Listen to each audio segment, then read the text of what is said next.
On Thursday, the 18th of September, Jerome Powell announced that the Federal Reserve will cut the federal funds rate by 50 basis points. Today, I will explain this announcement and what it means for the economy and financial markets. The federal funds rate is the rate at which the Federal Reserve banks loan money to one another.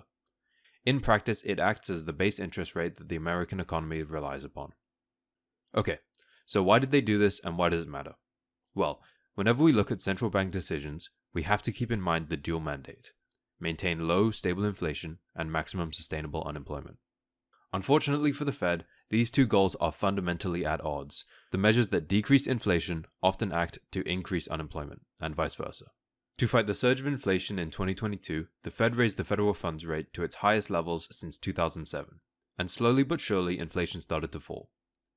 We are now at a point, almost 2 years later, where the inflation is nearing the Fed's 2% target. However, in that same time period, the unemployment rate has slowly been creeping upwards, from near 70-year lows at 3.4% up to its current value of 4.3%. In this process, it has triggered a recession indicator called the SARM rule. Now, in response to the weakening jobs market and inflation trending in the right direction, they have decided to cut rates, thus strengthening the jobs market, while simultaneously reducing the downward pressure on inflation. The main question coming into this FOMC meeting was whether the Fed would cut 50 or 25 basis points. Opinion was going back and forth until the weeks leading up to the meeting, where we received both strong inflation numbers and weak jobs numbers. Chair Powell makes his reasoning fairly clear in his speech, saying, "The downside risks to employment have increased." And then going on to say, "We now see the risks to achieving our employment and inflation goals as roughly in balance." Here he is referring to the fact that for the last 2 years, the Fed has been almost solely focused on reducing inflation. Now that that battle is almost won, they are now once again turning their attention towards bolstering employment. Okay, that's all well and good, but what about the future? Where's the rate going to go? And how long will it take to get there? In any Fed rate cut cycle, these are the two questions on everybody's mind. And as a result, journalists love to waste their questions asking the Fed chair about coming decisions. Is there another 25 or 50 coming? Would you expect this to be running every other meeting? An accelerated cadence could be expected to continue. Unfortunately, the truth of the matter is not even Jerome Powell knows what he is going to do in 2 months' time.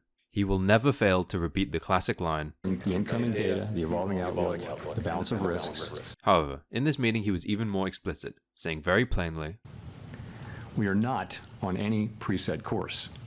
We will continue to make our decisions meeting by meeting." Here he is making it crystal clear, do not expect another 50-point rate cut in November. One thing that he did mention was the idea of the Fed moving towards a quote-unquote neutral rate. The neutral rate is a theoretical rate that can sustainably keep the economy in balance, with both maximum employment and low stable inflation. The idea is that this cutting cycle will end when the Fed reaches this theoretical neutral rate.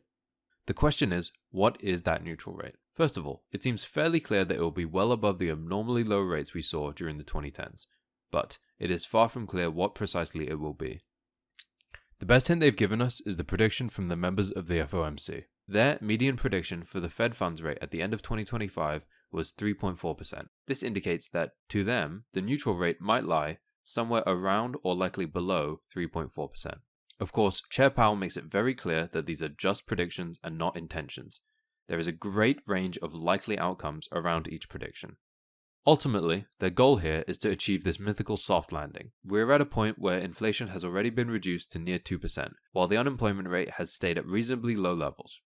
If this cut is able to stimulate the jobs market without much inflation, there is a real possibility that they stick the landing, and Jay Powell will find himself on the Mount Rushmore of Fed chairs, alongside the likes of Paul Volcker.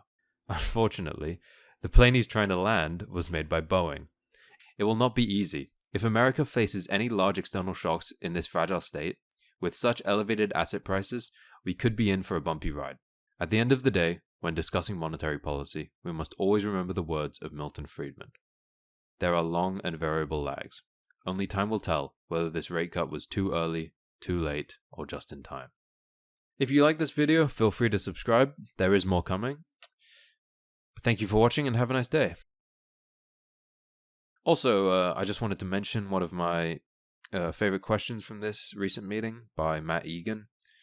He gave Chair Powell a really organic opportunity to talk about something he usually wouldn't be able to make a statement on, and explain why exactly the central bank should be completely separate from politics, especially in a democracy. And Yeah, I just thought in light of some recent comments by Donald Trump, I thought this was super important as a message for the general public. I just thought it was a great question from Matt Egan and a great explanation from Chair Powell. So yeah, I just wanted to say thank you to them both. And yeah, that's it. Peace and love, guys.